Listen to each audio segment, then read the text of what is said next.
Good morning दोस्तों, welcome to Sachin study tube. दोस्तों, आज मैं आपके लिए बीएड सेकेंड ईयर का कोर्स 7B यानी कि pedagogy of the school subject mathematics का सेकेंड टॉपिक लाया हूँ, जिसमें हम लोग गणित विज्ञान की निम्न विधियों के बारे में पढ़ेंगे। ठीक है, तो गणित में कौन कौन सी विधियाँ आती हैं और या प्रयोग की जाती हैं, उनके बारे में आज हम जानेंगे। तो सबसे पहले गणित विज्ञान में विश्लेषण विधि और दूसरा संश्लेषण विधि का प्रयोग करते हैं। ठीक है, इसको एनालिटिक मेथड और या सिंथेटिक मेथड भी कहते हैं।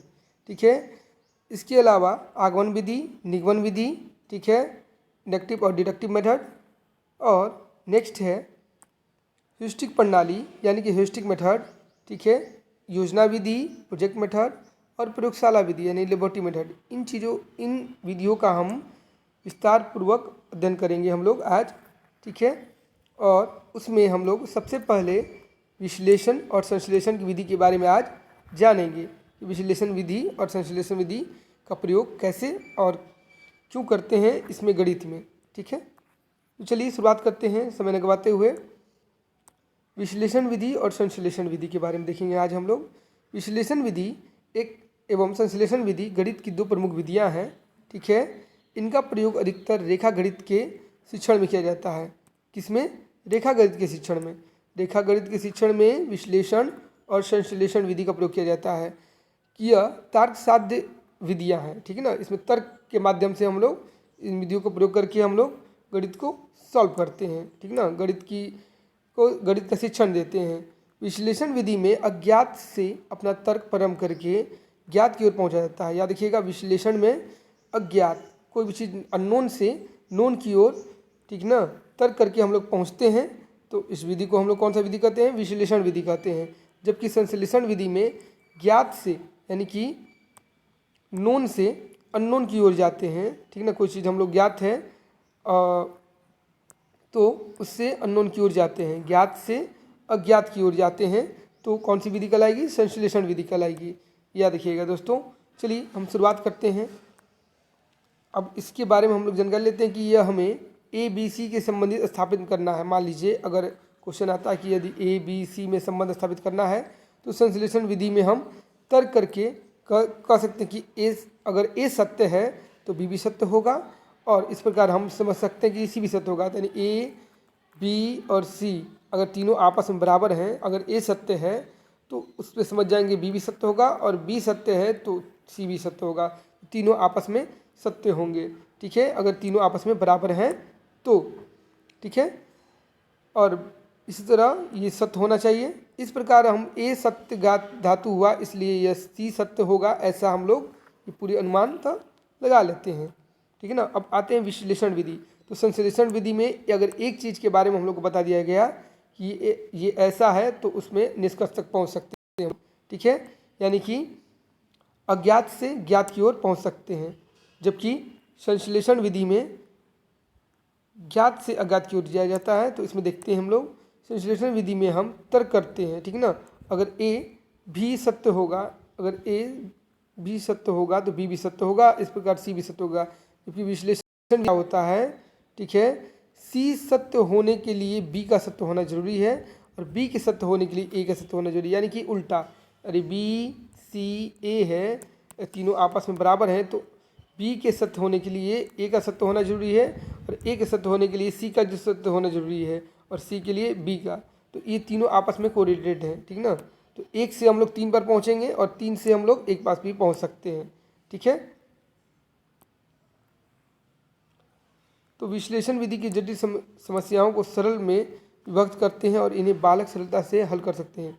विश्लेषण विधि में क्या करते हैं? जटिल समस्या, बहुत सारी समस्याओं को हम लोग सरलतम में प्रयोग करते हैं, सरलतम विभक्त करते, छोटे छोटे टुकड़ों में बांट देते हैं, और इससे हम लोग बालक को सरलता से हल करवा सकते हैं। ठीक है, विश्लेषण का कार्य अधिक होने के कारण इसमें समय अधिक लगता है। विश्लेषण चूँकि सरलता से उसको तोड़ के एक सरलता में भरा तो समय लग जाता है ज़्यादा, जिसके कारण वो थोड़ा लंबा पढ़ाई दिखते हैं, जिसके कारण, परंतु यह एक ऐसी विधि है जिसमें गणित के हर पहलुओं पर पूरा विवरण मिल जाता है आपको, पूरा जानकारी आपको मिल जाती है कि कैसे ये टूट के आया। ठीक है। भले ही बालक इस विधि में पहले कम सफलता मिलती हो, लेकिन परंतु जब बालक को सीख जाता है तो उन्हें आसान लगने लगता है। धीरे धीरे वो आसान में परिवर्तन को याद अभ्यास से आदमी धीरे धीरे कोई भी चीज़ आसान लगने लगती है। ठीक है दोस्तों, तो वैसे ही बता रहा है कि गणित में इसमें पहले तो कम सफलता मिलती है, लेकिन धीरे धीरे और समझ जाते हैं तो आसान हो जाता है। इस विधि में अधिकतर काम बालक स्वयं ही कर पाता है। इसमें जो विधि में जो कार्य है वो स्वयं कर पाता है, ठीक ना। कौन से विश्लेषण विधि में ऐसा ज्ञान उनके लिए अस्थायी हो जाता है और ये परमानेंट मेमोरी में उनके चला जाता है, क्योंकि खुद करके सीखता है इसलिए, ठीक है। जबकि संश्लेषण विधि में क्या होता है, यह जब कभी प्रमेय का सत्यापन होता है तो यह अनुमान लगा इसी अनुमान के आधार पर के निष्कर्ष निकालते हैं कि संश्लेषण में एक कथन पर सत्यता की जांच होती है, परंतु उसकी व्याख्या नहीं होती है। हम लोग सत्यता की जांच कर सकते, कहने का ये जब कभी भी हमें प्रयोग का सत्यापन होता है तो ये अनुमान के आधार पर ही होता है, मतलब डायरेक्ट नहीं होता है, अनुमान के आधार पर ये हम लोग सोचते हैं कि ऐसा होगा, ठीक ना, निष्कर्ष तक निकालते हैं। और ये संश्लेषण का एक कथन की जांच तो होती है, परंतु ये पुष्टि पूरी तरह से नहीं हो पाती, क्योंकि ये अनुमान है, ठीक ना, अनुमान के आधार पर लगाया गया निष्कर्ष है, ठीक है। तो चलिए आगे बढ़ते हैं, देखते हैं इसके उदाहरण। यदि a/b बराबर c/d को इसको सिद्ध करना है, ठीक ना, अगर ये और ये इस तरह से हैं, आपस में बराबर हैं, तो चलिए सबसे पहले संश्लेषण विधि को देखेंगे। दोनों में अगर निकालना है आपको संश्लेषण विधि में, तो 2b + c जोड़ने पर इसमें क्या है, अपने मन से हम लोग 2b + c को जोड़ देते हैं दोनों साइड में, ठीक है। ऐसा प्रयोग करते हैं और जोड़ के हम आंसर को लाने की कोशिश करते हैं, क्योंकि यहाँ स्पष्ट नहीं कि 2b + c अपने मन से जोड़ना है, कब जोड़ना है कब घटाना है, ठीक ना।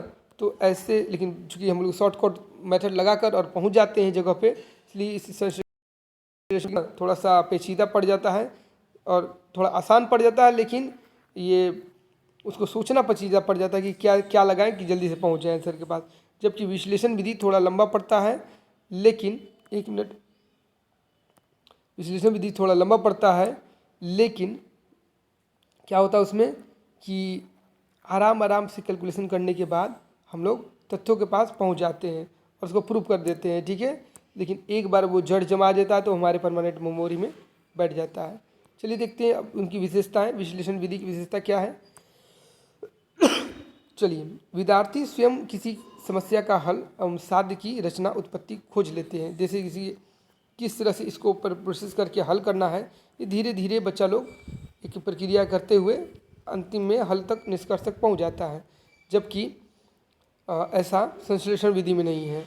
विद्यार्थी में अन्वेषण करने की क्षमता विकसित हो जाती है, मतलब उसके सोचने, उसको प्रक्रिया करने की क्षमता उसमें आ जाती है। विद्यार्थी में आत्मविश्वास की भावना जागृत हो जाती है, उसको आंसर निकाल लेता है तो आत्मविश्वास उसमें बढ़ जाता है। उसके द्वारा प्राप्त ज्ञान अस्थायी हो जाता है, वो परमानेंट मेमोरी में वैसे चल जाता है कि इस तरह से मैंने निकाला था, ठीक है। साध्य की उत्पत्ति बालक के लिए रचनात्मक नहीं रह पाती, ठीक है ना, उसमें क्रिएटिविटी नहीं कर पाता, ये इसलिए ये थोड़ा सा स्लो हो जाता है, ठीक है। और इस विधि को स्पष्ट करने की क्षमता निहित होती है, ये स्पष्ट रूप से इसको सटीक आंसर दे सकता है। जबकि इसकी सीमाएं कुछ हैं। इस विधि को हल ज्ञात करने के लिए अधिक समय लग जाता है, मैक्सिमम मोर टाइम लग जाता है इसको, क्योंकि लंबा प्रोसेस में करना होता है, इसमें काफ़ी टाइम लग जाते हैं। जबकि इस विधि को सीखने की मात्र संश्लेषण विधि से कम है, और ये संश्लेषण विधि आराम से छोटे में हम लोग बना के उसको निकाल लेते हैं शॉर्टकट ट्रिक लगा के, ठीक है। किस तरह से उसको ज्ञान